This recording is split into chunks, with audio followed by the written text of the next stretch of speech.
भारत के स्वाधीनता आंदोलन के महानायक, भारत माता के महान सपूत नेताजी सुभाष चंद्र बोस की इस पावन जयंती के अवसर पर आदरणीय प्रधानमंत्री नरेंद्र मोदी जी की प्रेरणा से प्रदेश की राजधानी लखनऊ में हुनर हाट के उद्घाटन कार्यक्रम के मुख्य शिल्पी भारत सरकार के अल्पसंख्यक कल्याण मंत्रालय के माननीय मंत्री माननीय श्री मुख्तार अब्बास नकवी जी, उत्तर प्रदेश सरकार में मेरे वरिष्ठ सहयोगी उप मुख्यमंत्री डॉक्टर दिनेश शर्मा जी, मेरे सहयोगी मंत्रीगण श्री सुरेश कुमार खन्ना जी, श्री सिद्धार्थनाथ सिंह जी, श्री आशुतोष टंडन जी, डॉक्टर महेंद्र सिंह जी, श्री नंदगोपाल नंदी जी, श्री मोहसिन रजा जी, श्री बलदेव सिंह ओलख जी, भारतीय जनता पार्टी के प्रदेश के कर्मठ और लोकप्रिय अध्यक्ष माननीय श्री स्वतंत्र देव सिंह जी, सचिव अल्पसंख्यक कार्य मंत्रालय भारत सरकार श्री पीके दास जी, अपर मुख्य सचिव उत्तर प्रदेश एमएसएमई और सूचना श्री नवनीत सहगल जी, श्री एसके देव बर्मन जी, आज के इस कार्यक्रम में उपस्थित अध्यक्ष खाद्य एवं ग्रामोद्योग आयोग श्री वीके सक्सेना जी, हमारे स्थानीय प्रशासन से जुड़े हुए सभी अधिकारीगण,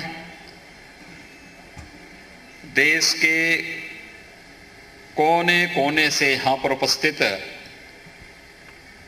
सभी शिल्पकार, दस्तकार, कारीगर और उपस्थित भाइयों बहनों, इस 24वें हुनर हाट के उद्घाटन कार्यक्रम के अवसर पर मैं आप सबके हुनर को एक मंच देने के लिए आदरणीय प्रधानमंत्री जी का अभिनंदन करता हूं। माननीय मुख्तार अब्बास नकवी जी का हृदय से साधुवाद करते हुए आप सबका प्रदेश की राजधानी में स्वागत और अभिनंदन करता हूं। भाइयों बहनों, आज का दिन हम सब के लिए बहुत महत्वपूर्ण दिन है। भारत की स्वाधीनता के महानायक नेताजी सुभाष चंद्र बोस ने और इस देश के महान स्वतंत्रता संग्राम सेनानियों ने सदियों से गुलामी की बेड़ियों से जकड़े हुए भारत को मुक्त कराने के लिए जो उद्घोष किया था, उस उद्घोष का मूल मंत्र स्वदेशी था। उस उद्घोष का मूल मंत्र स्वावलंबन था और स्वदेशी और स्वावलंबन की आधारशिला ही आत्मनिर्भर भारत है। और उस आत्मनिर्भर भारत के वास्तविक शिल्पी प्रधानमंत्री मोदी जी ने आपको माना है, आपकी कारीगरी को माना है। इसलिए मैं प्रदेश की राजधानी लखनऊ में आप सबका हृदय से स्वागत और अभिनंदन करता हूं। मुझे बहुत प्रसन्नता है कि आदरणीय प्रधानमंत्री जी की प्रेरणा से माननीय नकवी जी ने इस हुनर हाट के माध्यम से देश के कारीगरों को, दस्तकारों को, शिल्पकारों को उनकी कला और उनकी हुनर को एक नई ऊंचाइयां देने का कार्य किया है। विगत वर्ष भी मैं इस आयोजन में यहां पर आया था और कितना भव्य आयोजन था। कार्यक्रम एक सप्ताह का था, बाद में 15 दिन तक चल गया था। मुझे दिल्ली में भी हुनर हाट में जाने का अवसर प्राप्त हुआ था। सीआरपी सिंह, एक बार मैं दिल्ली गया था, इन्होंने कहा कि नकवी जी ने एक हुनर हाट लगाया है, आप एक बार चल के देखें। सिद्धार्थनाथ सिंह जी मुझे लेकर के गए थे। कितना भव्य और कितना वहां पर भीड़ थी। मैं देख रहा था शाम के समय में कितनी भीड़ थी, लोग आ रहे थे, लोगों के मन में एक उत्सुकता थी जानने की, सीखने की। एक अपने आप में सफल आयोजन, सफलता की नई ऊंचाइयों को प्राप्त करता हुआ दिख रहा था। और वह एक आयोजन जो हमारे लिए वहां उस अवसर पर देखने को मिला है, पिछले कुछ समय से नकवी जी ने उसमें रुचि ली और उत्तर प्रदेश के अंदर भी देश के सभी दस्तकार, शिल्पकार, कारीगर आकर के अपने अपने हुनर का लोहा मनाने और नई पीढ़ी को इस मार्ग का अनुसरण करने, आत्मनिर्भर भारत की ओर अग्रसर करने के लिए जो प्रेरित कर रहे हैं, वो हम सब के लिए अभिनंदनीय है, स्वागत योग्य है। भाइयों बहनों, हम सब जानते हैं कि वास्तव में आत्मनिर्भर और स्वावलंबी भारत का आधार ये हमारी परंपरागत उद्यम ही है। याद करिए, हमने पिछले 10 महीनों से देश ने भी और दुनिया ने भी इस सदी की सबसे बड़ी महामारी कोरोना से जूझा है, उससे जूझ रहे हैं। मार्च 2020 को याद करिए, जब अचानक सैनिटाइजर के दाम 100 ml सैनिटाइजर का दाम 600 रुपए तक पहुंच गया था। और उस समय हमारे उद्योगों ने, उत्तर प्रदेश के अंदर जितने भी हमारे डिस्टिलरी थी, हम लोगों ने इन सब से, चीनी मिलों से कहा कि भाई अपने डिस्टिलरी का उपयोग अब वहां पे किसी अन्य के लिए नहीं बल्कि इसका उपयोग सैनिटाइजर बनाने में करिए। और अगले 2 महीनों के दौरान इतना सैनिटाइजर बनाया गया कि उत्तर प्रदेश की आवश्यकता तो पूर्ति किया ही किया, देश के 27 राज्यों में सैनिटाइजर भेजने का कार्य उत्तर प्रदेश ने प्रधानमंत्री मोदी जी की प्रेरणा से किया था। याद करिए, जब कोरोना का संक्रमण बढ़ने लग गया और पीपी किट, लॉकडाउन हुआ, पीपी किट की डिमांड हुई, तो इस पीपी किट के लिए हमें चीन पे निर्भर रहना पड़ता था।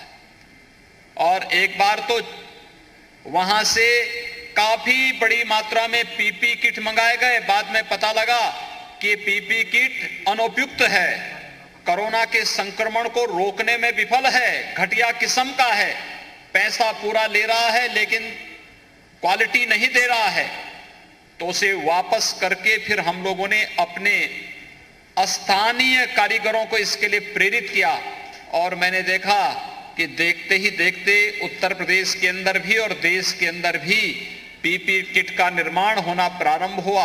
और आज पीपी किट का न केवल हम प्रोडक्शन अपनी आवश्यकता के अनुरूप कर रहे हैं, बल्कि देश को भी और दुनिया को भी उसको देने का कार्य आज पीपी किट के माध्यम से को भी, N95 मास्क के लिए भी, ये सभी कार्य अब स्थानीय स्तर पर होते हुए दिखाई दे रहे हैं। आखिर ये काम पहले भी हो सकता था। मैं जब उत्तर प्रदेश की बात करता हूं, इस बार मैं हुनर हाट का विशेष रूप से अभिनंदन करूंगा और माननीय नकवी जी को इस बात के लिए विशेष रूप से धन्यवाद दूंगा। इस बार का ये हुनर हाट इसलिए भी महत्वपूर्ण है क्योंकि इस बार इसमें सहयोगी बनने का कार्य श्री सिद्धार्थनाथ सिंह जी ने वन डिस्ट्रिक्ट वन प्रोडक्ट को भी इसके साथ जोड़ने का कार्य किया है। ये एक जनपद एक उत्पाद की जो हमारी अभिनव योजना है, ये इसलिए भी महत्वपूर्ण है क्योंकि ये परंपरागत उद्यम को प्रोत्साहित करती है और दोनों मिलकर के इस कार्यक्रम को आगे बढ़ाएंगे। हम आत्मनिर्भर भारत के प्रधानमंत्री मोदी जी के संकल्पों को पूरा करेंगे और इस पर जो कार्य 2018 से उत्तर प्रदेश के अंदर प्रारंभ हुआ है उसके बहुत अच्छे परिणाम आए। इसने उत्तर प्रदेश के एक्सपोर्ट की क्षमता को बढ़ाया है। उत्तर प्रदेश जैसा राज्य भी अपने परंपरागत उद्यम को दुनिया के देशों में पहुंचाने के लिए उसको निर्यात कर सकता हो, इस संभावनाएं तराशने का कार्य भी वन डिस्ट्रिक्ट वन प्रोडक्ट की हमारी अभिनव योजना ने देश और दुनिया को दिया है। और आज देखते ही देखते, चाहे वह चिकनकारी लखनऊ की हो, भदोई की कालीन हो, वाराणसी के सिल्क का उद्योग का हो, चाहे वह गोरखपुर का टेराकोटा हो, चाहे वह फिरोजाबाद का ग्लास का उद्योग हो, चाहे वह मुरादाबाद में पीतल का उद्योग हो, चाहे वह अलीगढ़ का हार्डवेयर का हो, कन्नौज का इत्र हो, आगरा और कानपुर का लेदर की कारीगरी हो, ये जितने भी हैं प्रदेश के अंदर हर जनपद में किसी न किसी जनपद में किसी न किसी एक विशिष्ट उत्पाद के लिए उस जनपद ने अपनी पहचान बनाई है। आखिर इस पहचान को और उससे जुड़े हुए कारीगरों को भी तो मंच मिलना चाहिए था। यह काम पहले भी हो सकता था। हमारे पूर्वज इस मामले में बड़े दूरदर्शी थे।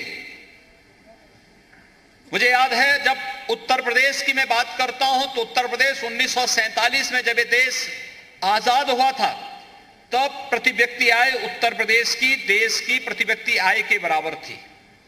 लेकिन फिर एक साजिश के तहत उत्तर प्रदेश के परंपरागत उद्यम को हतोत्साहित किया गया, उन्हें प्लान करने के लिए मजबूर किया गया, उनके लिए मार्केट नहीं दी गई, उनको नई डिजाइन और नई टेक्नोलॉजी के साथ जोड़ने का कार्य नहीं किया गया, उनकी उत्पाद को राष्ट्रीय और अंतर्राष्ट्रीय मंच पर ले जाने के लिए प्रोत्साहन की जो आवश्यकता होनी चाहिए थी उसके लिए जब उस प्रकार का मंच नहीं दिया गया, उसका परिणाम था उत्तर प्रदेश पिछड़ता गया।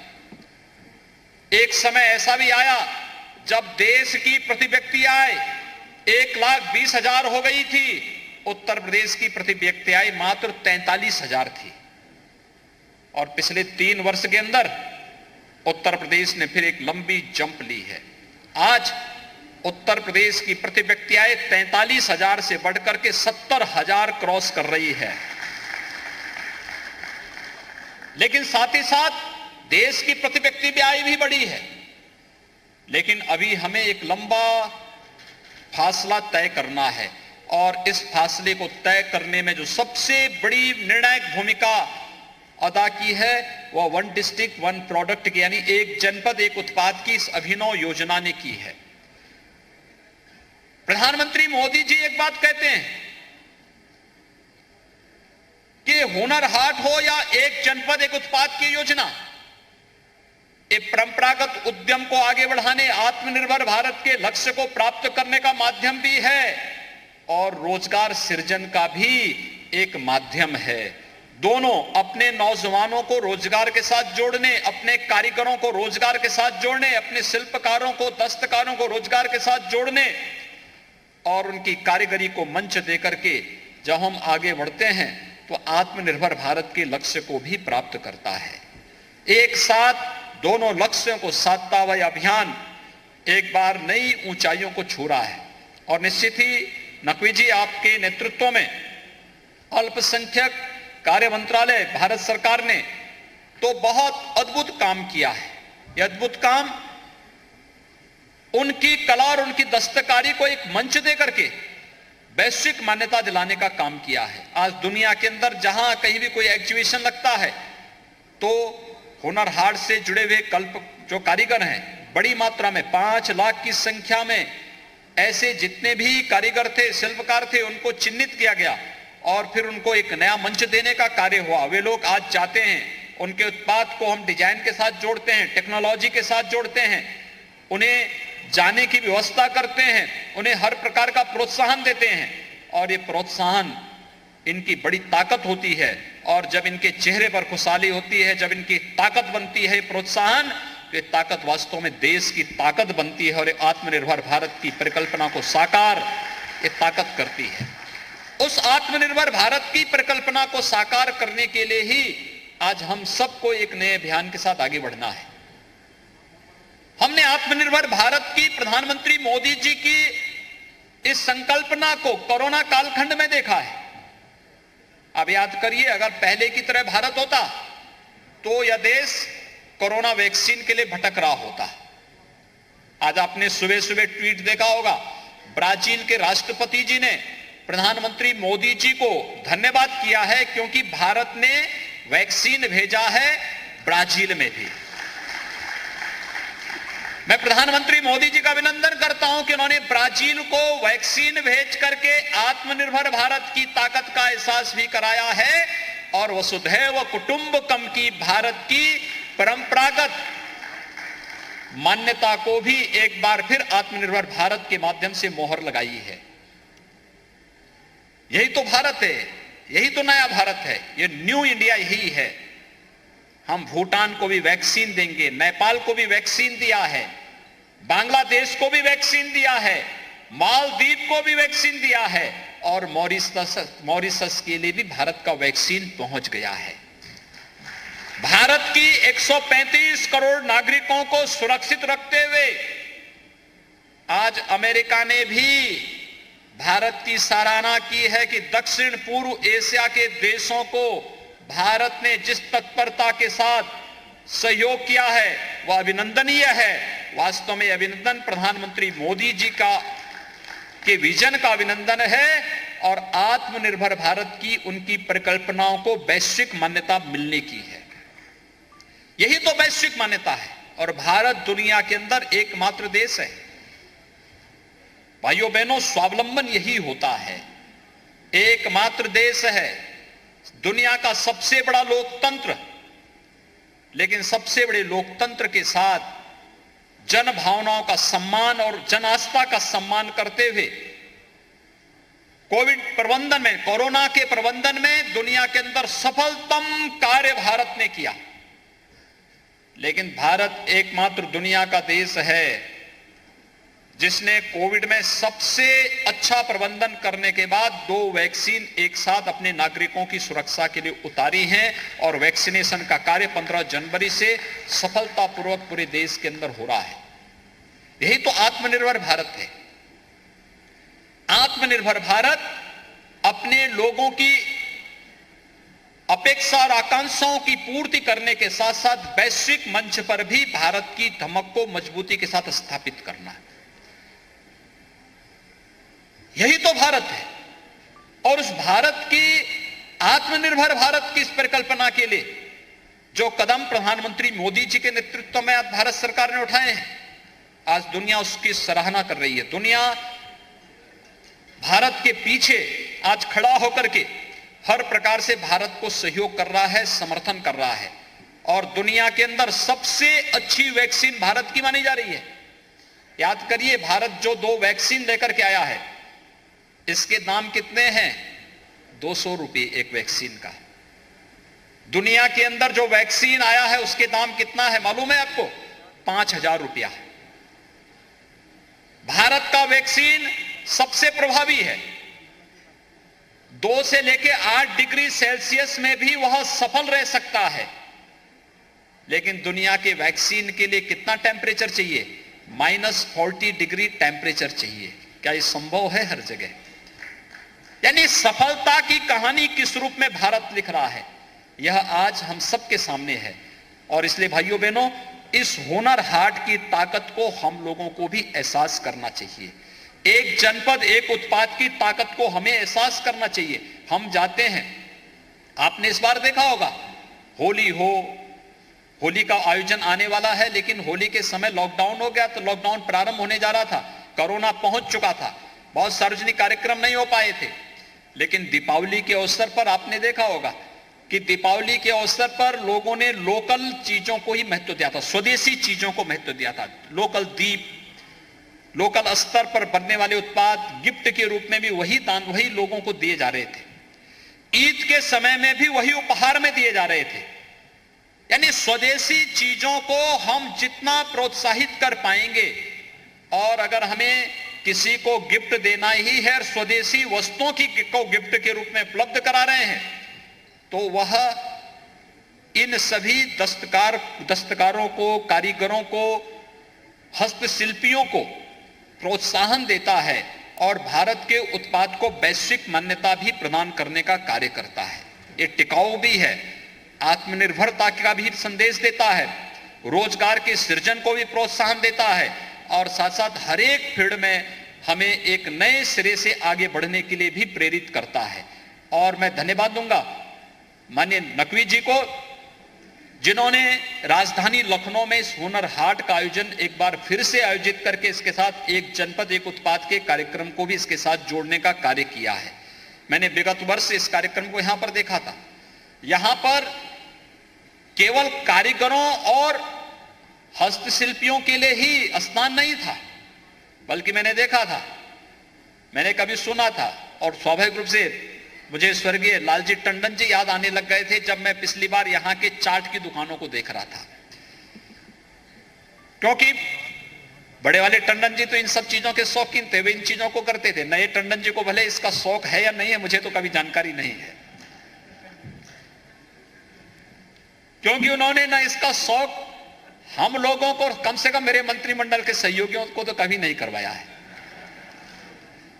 लेकिन टंडन जी इस चीज को देखते थे और मैंने यहां पर स्टॉल देखे थे पिछली बार मैं जब आ रहा था, अभी फिर वे स्टॉल एक बार फिर मुझे देखने को मिले थे। देश के अंदर की अलग अलग जगहों के जो व्यंजन हैं उसका भी आप स्वाद इस हुनर हाट में ले सकते हैं, और उस हुनर हाट के माध्यम से भारत की परंपरागत खान पान, रहन सहन, वेशभूषा, ये सभी इसमें मिलेगा।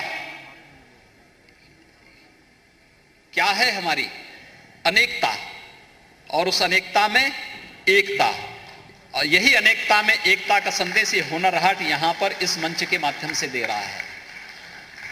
यही भारत है, यहां पे रहन सहन, खान पान, वेशभूषा सब कुछ अलग अलग होगा, लेकिन इस सब के बावजूद हमारी भाव और भंगिमा भारत के प्रति, भारतीयता के प्रति, आत्मनिर्भर भारत के प्रति एक होगी, और अनेकता में एकता का यह भाव ही हमें वसुधैव कुटुंबकम के मार्ग पर चलने के लिए प्रेरित करता है।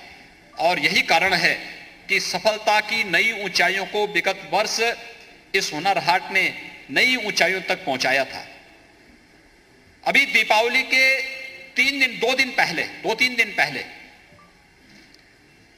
प्रदेश के सूक्ष्म लघु और मध्यम उद्यम विभाग ने एक जनपद एक उत्पाद की एक प्रदर्शनी लखनऊ में लगाई थी, और यहां पे लगाने के बाद जब वह कार्यक्रम के परिणाम के बारे में मैंने विभागीय मंत्री श्री सिद्धार्थनाथ सिंह जी से पूछा था, मैंने कहा क्या स्थिति है, क्योंकि कोरोना कालखंड था, हम लोगों को दीपावली के लिए या लोगों की मांग थी थोड़ा छूट मिलनी चाहिए, हमें कोरोना से भी बचाना था लेकिन लोगों को थोड़ी छूट देनी थी।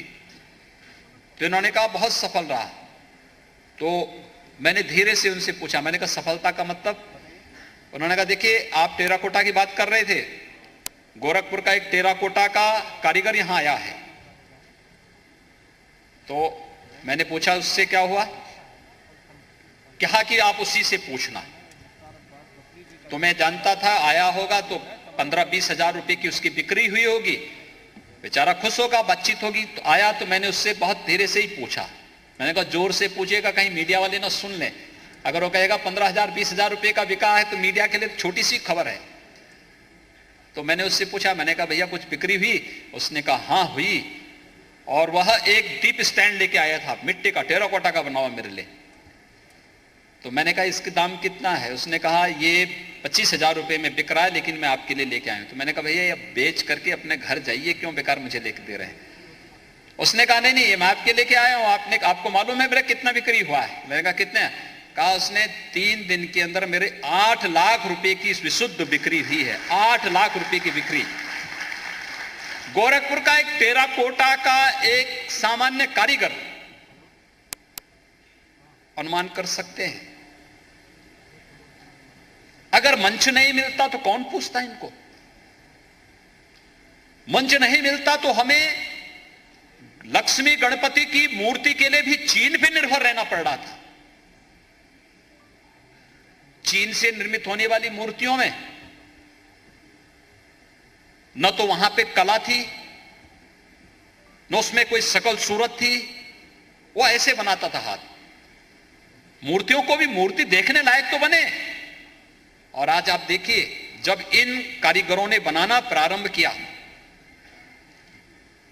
एक एक कारीगर ने, एक एक हस्तशिल्पी ने व्यापक मुनाफा कमाया,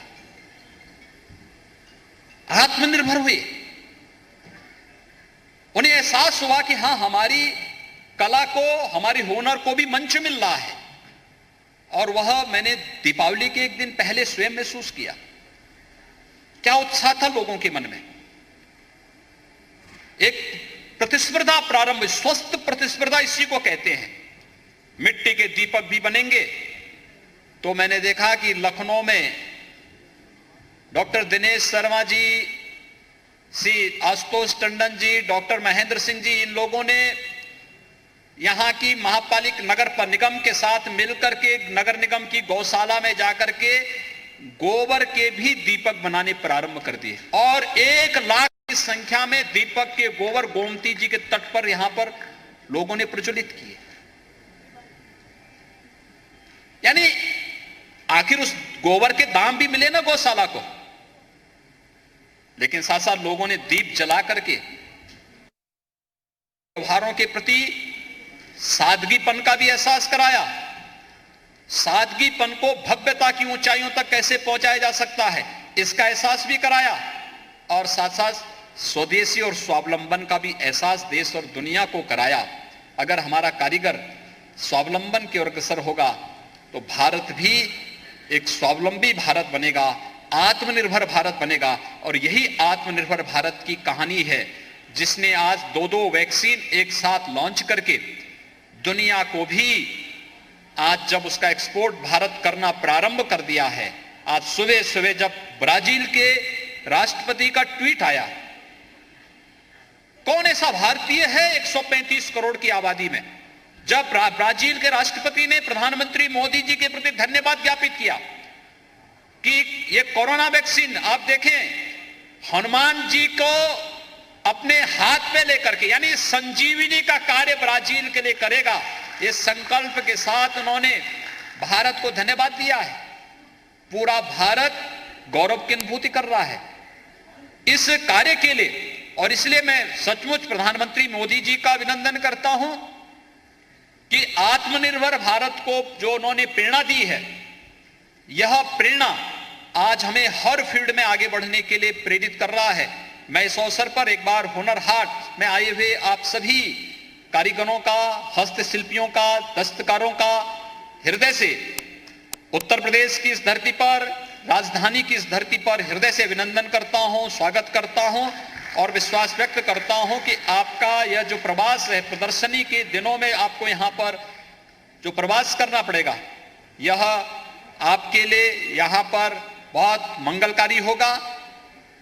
आपके कारण हमारे स्थानीय जो कारीगर हैं वे इसके साथ जुड़ रहे हैं, उनको भी इस आयोजन के माध्यम से अपनी कला को, अपनी दस्तकारी को, अपनी हस्तशिल्पी को यहां पर आपके सामने प्रस्तुत करने का एक अवसर प्राप्त होगा।